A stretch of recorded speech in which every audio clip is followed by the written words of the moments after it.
ಸ್ನೇಹಿತರ welcome back to Mahi updates YouTube channel. ನಾನು ನಿಮ್ಮ ಮಹಿಗೌಡ ಮಾತಾಡ್ತಿರೋದು. ಇವತ್ತಿನ ಈ ವಿಡಿಯೋದಲ್ಲಿ ಗೃಹಲಕ್ಷ್ಮಿ ಯೋಜನೆಯ ಫಲಾನುಭವಿಗಳಿಗೆ ಎರಡು ಇಂಪಾರ್ಟೆಂಟ್ ಅಪ್ಡೇಟ್ಸನ್ನು ಕೊಡ್ತೀನಿ. ಒಂದು ಅಪ್ಡೇಟ್ ಬಂದುಬಿಟ್ಟು ಇದುವರೆಗೂ ಗೃಹಲಕ್ಷ್ಮಿ ಯೋಜನೆಯ 10ನೇ ಕಂತು ಹಣ ಯಾರಿಗಾದರೆ ಬಂದಿಲ್ವೋ ಅಂತಹ ಫಲಾನುಭವಿಗಳಿಗೆ ಲಕ್ಷ್ಮೀ ಹೆಬ್ಬಾಳ್ಕರ್ ಮೇಡಮ್ ಅವ್ರ ಕಡೆಯಿಂದ ಒಂದು ಭರ್ಜರಿ ಗುಡ್ ನ್ಯೂಸ್ ಆದರೆ ಬಂದಿದೆ. ಆ್ಯಂಡ್ 9ನೇ ಕಂತು ಹಣ ಇದುವರೆಗೂ ನಿಮಗೆ ರಿಸೀವ್ ಆಗಿಲ್ಲ ಅಂತ ಅಂದರೆ ನಿಮಗೂ ಸಹ ಒಂದು ಭರ್ಜರಿ ಅಪ್ಡೇಟ್ ಆದರೆ ಇದೆ. ವಿಡಿಯೋನ ಕೊನೆ ತನಕ ನೋಡೋದಕ್ಕೆ ಪ್ರಯತ್ನ ಮಾಡಿ. ಆ್ಯಂಡ್ ಹಾಗೇನೂ ಸಹ ಕೆಳಗಡೆ ನಿಮಗೆ ಲೈಕ್ ಬಟನ್ ಆ್ಯಂಡ್ ಹಾಗೇನೂ ಸಹ ಸಬ್ಸ್ಕ್ರೈಬ್ ಬಟನ್ ಕಾಣಿಸ್ತಿರುತ್ತೆ. ಪಟ್ಟಂತ ಲೈಕನ್ನು ಮಾಡಿ. ಆ್ಯಂಡ್ ಹಾಗೇನೂ ಸಹ ಮರೀದೆ ಒಂದು ಸಬ್ಸ್ಕ್ರೈಬನ್ನು ಮಾಡಿಕೊಂಡು ಇದೇ ಥರದ ಎಲ್ಲ ಹೆಚ್ಚಿನ ಅಪ್ಡೇಟ್ಸನ್ನು ಪಡ್ಕೊಳ್ಳಿ. ಮೊದಲಿಗೆ ಗೃಹಲಕ್ಷ್ಮಿ ಯೋಜನೆಯ 10ನೇ ಕಂತು ಹಣ ಯಾರಿಗಾದರೆ ಬಂದಿಲ್ವೋ ಅಂತಹ ಫಲಾನುಭವಿಗಳು ಸಾಮಾನ್ಯವಾಗಿ ಪ್ರತಿದಿನವೂ ಸಹ ಅಕೌಂಟ್ ಬ್ಯಾಲೆನ್ಸನ್ನು ಚೆಕ್ ಮಾಡ್ತಾರೆ. ಇಲ್ಲ ಅಂತಂದರೆ ಮೊಬೈಲ್ ತಗೊಂಡು ಮೆಸೇಜ್ ಬಂದಿದೆಯಾ ಇಲ್ವಾ ಅನ್ನೋದನ್ನು ಚೆಕ್ ಮಾಡ್ತಾ ಇರ್ತಾರೆ. 10ನೇ ಕಂತು ಹಣ ಯಾವಾಗ ಬರುತ್ತೆ ಏನು ಅಂತ ಹೇಳಿಬಿಟ್ಟು ಇದ್ರ ಬಗ್ಗೆ ಲಕ್ಷ್ಮೀ ಹೆಬ್ಬಾಳ್ಕರ್ ಮೇಡಮ್ ಅವರು ಮಾತಾಡಿದ್ದಾರೆ ನೋಡಿ. ಈಗಾಗಲೇ ನಾವು 10ನೇ ಕಂತು ಹಣನ ಬಿಡುಗಡೆ ಮಾಡಿದ್ದೀವಿ. ಯಾಕೆ ಇಷ್ಟು ಬೇಗ ಬಿಡುಗಡೆ ಮಾಡಿದ್ವಿ ಅಂತ ಅಂದರೆ ನಾಳೆ 2ನೇ ಹಂತದ ಲೋಕಸಭಾ ಎಲೆಕ್ಷನ್ಸ್ ಆದರೆ ಇದ್ದಾವೆ, ಓಕೆನಾ. ಹಾಗಾಗಿ ಈಗ ನಾಳೆ 2ನೇ ಹಂತದ ಲೋಕಸಭಾ ಎಲೆಕ್ಷನ್ಸ್ ಇರೋದ್ರಿಂದ ಫಲಾನುಭವಿಗಳಿಗೆ ಯಾವುದೇ ರೀತಿಯ ತೊಂದರೆ ಆಗಬಾರ್ದು ಅಂತ ಹೇಳಿಬಿಟ್ಟು ಈಗಾಗಲೇ 10ನೇ ಕಂತು ಹಣ ಬಿಡುಗಡೆ ಮಾಡಿದ್ದೀವಿ. ಬಿಡುಗಡೆ ಮಾಡಿದಾಗ್ಲಿಂದನೂ ಇದುವರೆಗೂ ಸಹ ಸಾಕಷ್ಟು ಫಲಾನುಭವಿಗಳ ಬ್ಯಾಂಕ್ ಖಾತೆಗಳಿಗೆ ಜಮಾ ಆಗಿದೆ. ಪ್ರತಿದಿನವೂ ಸಹ ಒಂದಿಷ್ಟು ಲಕ್ಷ ಫಲಾನುಭವಿಗಳ ಬ್ಯಾಂಕ್ ಖಾತೆಗಳಿಗೆ ಜಮಾ ಆಗಿದೆ. ಒಂದು 15 to 25% ಅಷ್ಟು ಫಲಾನುಭವಿಗಳಿಗೆ ಈಗಾಗಲೇ ಗೃಹಲಕ್ಷ್ಮಿ ಯೋಜನೆಯ 10ನೇ ಕಂತು ಹಣ ಆದರೆ ಜಮಾ ಆಗಿದೆ. ಇನ್ನು ರಿಮೈನಿಂಗ್ ಇರುವಂತಹ ಫಲಾನುಭವಿಗಳಿಗೆ ವಿತಿನ್ 10 to 15 ಡೇಸ್ ಒಳಗಡೆ ಎಲ್ಲರ ಒಂದು ಬ್ಯಾಂಕ್ ಖಾತೆಗಳಿಗೆ ಜಮಾ ಆಗುತ್ತೆ ಅಂತ ಹೇಳಿಬಿಟ್ಟು ಒಂದು ಗುಡ್ ನ್ಯೂಸನ್ನು ಕೊಟ್ಟಿದ್ದಾರೆ. ಇದರ ಒಂದು ಪ್ರೋಸೆಸ್ಸು ಸ್ಪೀಡಪ್ ಆಗ್ತಾನೆ ಹೋಗ್ತಿದೆ. ಬಿಟ್ಟರೆ ನಿಮಗೆ ಯಾವುದೇ ಒಂದು ರೀತಿಯಲ್ಲೂ ಸಹ ಇದರ ಒಂದು ಸ್ಪೀಡ್ ಆದರೆ ಕಡಿಮೆ ಆಗಿಲ್ಲ. ಪ್ರತಿದಿನವೂ ಸಹ ಒಂದಿಷ್ಟು ಲಕ್ಷ ಫಲಾನುಭವಿಗಳ ಬ್ಯಾಂಕ್ ಖಾತೆಗಳಿಗೆ ಜಮಾ ಆಗ್ತಿದೆ.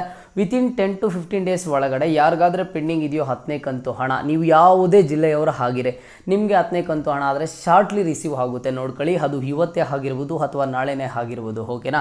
ಆ್ಯಂಡ್ ಸರ್ ನೀವು ನೋಡಿದ್ರೆ 10ನೇ ಕಂತು ಹಣದ ಬಗ್ಗೆ ಅಪ್ಡೇಟ್ ಕೊಡ್ತಾ ಇದ್ದೀರಾ. ನಾನು 9ನೇ ಕಂತು ಹಣ ಯಾವಾಗ ಬರುತ್ತೆ ಅಂತ ಹೇಳಿಬಿಟ್ಟು ತುಂಬಾ ವೆಯ್ಟ್ ಮಾಡ್ತಿದ್ದೀನಿ ಅಂತ ಹೇಳಿಬಿಟ್ಟು ನೀವು ಮಹಿಳೆಯರು ಕೇಳ್ಬೋದು. ಸಾಮಾನ್ಯವಾಗಿ ನಿಮ್ಮಲ್ಲಿ ಒಂದು ಡೌಟ್ ಇದ್ದೇ ಇರುತ್ತೆ, ನಮ್ಗೆ 9ನೇ ಕಂತು ಹಣನೇ ಬಂದಿಲ್ಲ. ನೀವು ನೋಡಿದ್ರೆ 10ನೇ ಕಂತು ಹಣದ ಬಗ್ಗೆ ಮಾತಾಡ್ತಾ ಇದ್ದೀರಾ. ಸರ್ಕಾರ ನೋಡಿದ್ರೆ ಈಗಾಗಲೇ 10ನೇ ಕಂತು ಹಣ ಬಿಡುಗಡೆ ಮಾಡಿದೆ, ನಮಗೆ 9ನೇ ಕಂತು ಹಣ ಕೊಡ್ತಾರಾ ಇಲ್ವಾ ಅಂತ ನಿಮಗೆ ನೋಡಿ ಇದ್ರ ಬಗ್ಗೆ ಒಂದು ಅಪ್ಡೇಟನ್ನು ಕೊಟ್ಟಿದ್ದಾರೆ. 9ನೇ ಕಂತು ಪೆಂಡಿಂಗ್ ಹಣ ಈಗಾಗಲೇ ಸಹ ಬಿಡುಗಡೆ ಮಾಡಿದ್ದಾರೆ. ಅದನ್ನು ಸಹ ನಿಮಗೆ ಎರಡು ಪಾಸಿಬಿಲಿಟೀಸ್ ಆದರೆ ಇದಾವೆ ನಿಮ್ಮ ಒಂದು ಬ್ಯಾಂಕ್ ಖಾತೆಗಳಿಗೆ ಜಮಾ ಆಗೋದು. 9ನೇ ಕಂತು ಹಣ ಆ್ಯಂಡ್ ಹಾಗೇನೂ ಸಹ 10ನೇ ಕಂತು ಹಣ ಸೇರಿ ಒಟ್ಟಿಗೆ 4,000 ಹಣ ಜಮಾ ಆಗುತ್ತೆ. ಇಲ್ಲ ಅಂತ ಅಂದರೆ 9ನೇ ಕಂತು ಹಣ ಒಂದ್ಸಲಿ ಬರುತ್ತೆ ಆ್ಯಂಡ್ ಹಾಗೇನೂ ಸಹ 10ನೇ ಕಂತು ಹಣ ಒಂದ್ಸಲಿ ಬರುತ್ತೆ ಅಂತ ಹೇಳಿಬಿಟ್ಟು ಒಂದು ಅಪ್ಡೇಟ್ಸ್ ಆದರೆ ಸಿಗ್ತಿದ್ದಾವೆ, ಓಕೆನಾ. ಇನ್ ಕೇಸ್ ಕೇವಲ 10ನೇ ಕಂತು ಹಣ ಮಾತ್ರ ಬರಬೇಕು ಅಂತ ಅಂದರೆ ಶಾರ್ಟ್ಲಿ ರಿಸೀವ್ ಆಗುತ್ತೆ. ಈಗ 9ನೇ ಕಂತು ಹಣ ಆ್ಯಂಡ್ ಹಾಗೇನೂ ಸಹ 10ನೇ ಕಂತು ಹಣ ಬರಬೇಕು ಅಂತಂದರೆ ಒಟ್ಟಿಗೆ 4,000 ಹಣ ಆದರೆ ನಿಮ್ಮ ಒಂದು ಬ್ಯಾಂಕ್ ಖಾತೆಗಳಿಗೆ ಜಮಾ ಆಗುತ್ತೆ, ಓಕೆನಾ.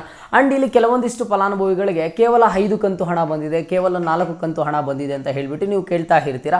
ಇಂತಹ ಫಲಾನುಭವಿಗಳು ಮೊದಲಿಗೆ ಆಧಾರ್ ಸೀಡಿಂಗ್ ಸ್ಟೇಟಸನ್ನು ಚೆಕ್ ಮಾಡಿಸ್ಕೊಳ್ಳಿ, ಓಕೆನಾ. ನಿಮ್ಮ ಒಂದು ಬ್ಯಾಂಕ್ ಅಕೌಂಟ್ ಏನಾದರೂ ಆಧಾರ್ ಸೀಡಿಂಗ್ ಇನ್ಯಾಕ್ಟಿವ್ ಇದ್ದರೆ ಸರ್ಕಾರ ಯೋಜನೆದು ಯಾವುದೇ ಒಂದು ರೀತಿಯ ದುಡ್ಡು ಸಹ ನಿಮಗೆ ಬರೋದಿಲ್ಲ. ಇನ್ ಕೇಸ್ ಅದೇನಾದರೂ ಪ್ರಾಬ್ಲಮ್ ಆಗಿದೆಯಾ ಅಂತ ಹೇಳ್ಬಿಟ್ಟು ಚೆಕ್ ಮಾಡಿಸ್ಕೊಳ್ಳಿ. ಯಾವ ರೀತಿ ಮೊಬೈಲಲ್ಲೇ ಚೆಕ್ ಮಾಡಬೇಕು ಏನೋ ಅಂತ ಹೇಳ್ಬಿಟ್ಟು ಸುಮಾರು ವೀಡಿಯೋಸನ್ನು ಅಪ್ಲೋಡ್ ಮಾಡಿದ್ದೀನಿ. ಬೇಕಿದ್ರೆ ಡಿಸ್ಕ್ರಿಪ್ಷನ್ ಬಾಕ್ಸಲ್ಲಿ ಅಥವಾ ಕಮೆಂಟ್ ಬಾಕ್ಸಲ್ಲಿ ನಾನು ನಿಮಗೆ ವಿಡಿಯೋ ಲಿಂಕನ್ನು ಕೊಟ್ಟಿರ್ತೀನಿ. ನೀವು ಅಲ್ಲಿ ಬಂದು ಚೆಕ್ ಮಾಡಿಕೊಂಡು ವಿಡಿಯೋನ ವಾಚ್ ಮಾಡಿ ನೀವು ಯಾವ ರೀತಿ ಸೀಡಿಂಗ್ ಸ್ಟೇಟಸನ್ನು ಚೆಕ್ ಮಾಡಬೇಕು ಅನ್ನೋದನ್ನು ತಿಳ್ಕೊಳ್ಳಿ, ಓಕೆನಾ. ಆ್ಯಂಡ್ ಇನ್ ಕೇಸ್ ಏನಾದರೂ ನಿಮಗೆ ಒಂದೂ ಕಂತು ಹಣ ಬಂದಿಲ್ಲ ಅಂತ ಅಂದ್ಕೊಳ್ಳಿ. ಈಗ ಇಲ್ಲಿ ಸುಮಾರು ಫಲಾನುಭವಿಗಳು ಈಗ ನೀವು ಯಾವಾಗ ಅಪ್ಲಿಕೇಶನ್ ಹಾಕಿದ್ದೀರಾ ಅವರೂ ಸಹ ಪಾಪ ಅವಾಗೆ ಅಪ್ಲಿಕೇಶನನ್ನು ಹಾಕಿದ್ದಾರೆ. ನಿಮಗೆ ಈಗಾಗಲೇ 10 ಕಂತು ಹಣ ಬಂದಿದೆ, ಕೆಲವರಿಗೆ 9 ಕಂತು ಹಣ ಬಂದಿದೆ. ಇಲ್ಲಿ ಮಹಿಳೆಯರಿಗೆ ಒಂದೂ ಕಂತು ಹಣನೂ ಸಹ ಬಂದಿಲ್ಲ. ಅಂತಹ ಫಲಾನುಭವಿಗಳು ಎರಡು ಕೆಲಸ ಖಂಡಿತವಾಗ್ಲೂ ಮಾಡಿ, ಓಕೆನಾ. ಮೊದಲಿಗೆ ಎಲ್ಲಿ ಅಪ್ಲಿಕೇಶನ್ ಹಾಕಿದ್ರೋ ಅಲ್ಲಿ ಹೋಗಿಬಿಟ್ಟು ಸ್ಟೇಟಸನ್ನು ಚೆಕ್ ಮಾಡಿಸ್ಕೊಳ್ಳಿ. ಆ್ಯಂಡ್ ಹಾಗೇನು ಎರಡನೇ ಕೆಲಸ ಮಹಿಳಾ ಮತ್ತು ಮಕ್ಕಳ ಕಲ್ಯಾಣ ಅಭಿವೃದ್ಧಿ ಇಲಾಖೆಗೆ ವಿಸಿಟ್ ಮಾಡಿ ಗೃಹಲಕ್ಷ್ಮಿ ಯೋಜನೆದು ಫೈನಲ್ ಅಕ್ನಾಲಜ್ಮೆಂಟ್ ಏನಿದೆ ಆ ಒಂದು ಅಕ್ನಾಲಜ್ಮೆಂಟು ಜೊತೆಗೆ ಆಧಾರ್ ಕಾರ್ಡ್ ತಗೊಂಡು ಹೋಗಿ ನಿಮ್ಗೆ ಏನೋ ಒಂದು ತೊಂದರೆ ಆಗಿದೆ ಅದನ್ನು ಸರಿಪಡಿಸ್ಕೊಡ್ತಾರೆ, ಓಕೆನಾ. ಇವತ್ತಿನ ಈ ವಿಡಿಯೋದಲ್ಲಿ ನಿಮಗೆ 10ನೇ ಕಂತು ಹಣ ಬಂದಿದೆಯಾ ಇಲ್ವಾ ಅನ್ನೋದನ್ನು ಕಮೆಂಟ್ ಬಾಕ್ಸ್ ಮೂಲಕ ತಿಳಿಸ್ಕೊಡಿ. ಆ್ಯಂಡ್ ಹಾಗೇನು ಇವತ್ತಿನ ಈ ವಿಡಿಯೋನ ನೀವು ಎಲ್ಲಿಂದ ವಾಚ್ ಮಾಡ್ತಿದ್ದೀರಾ, ಯಾವ ಜಿಲ್ಲೆಯವರು ಅನ್ನೋದನ್ನು ಕಮೆಂಟ್ ಬಾಕ್ಸ್ ಮೂಲಕ ತಿಳಿಸ್ಕೊಡಿ. ಇಲ್ಲಿ ಸುಮಾರು ಜನ ಕೇಳ್ತಾ ಇರ್ತೀರಾ ಅಲ್ವಾ ಸರ್, ನಮ್ಮನ್ನೇನು ಹೇಳ್ತೀರಾ ನೀವು ಯಾವ ಜಿಲ್ಲೆಯವರು ಹೇಳಿ ಅಂತ ಹೇಳಿಬಿಟ್ಟು. ನಿಮ್ದು ಯಾವ ಜಿಲ್ಲೆ ಅಂತ ಹೇಳಿಬಿಟ್ಟು ನಮ್ಮದು ಕೋಲಾರ ಜಿಲ್ಲೆ.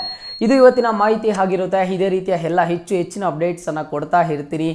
ಅಲ್ಲಿಯ ತನಕ take care and keep watching Mahi updates for more updates.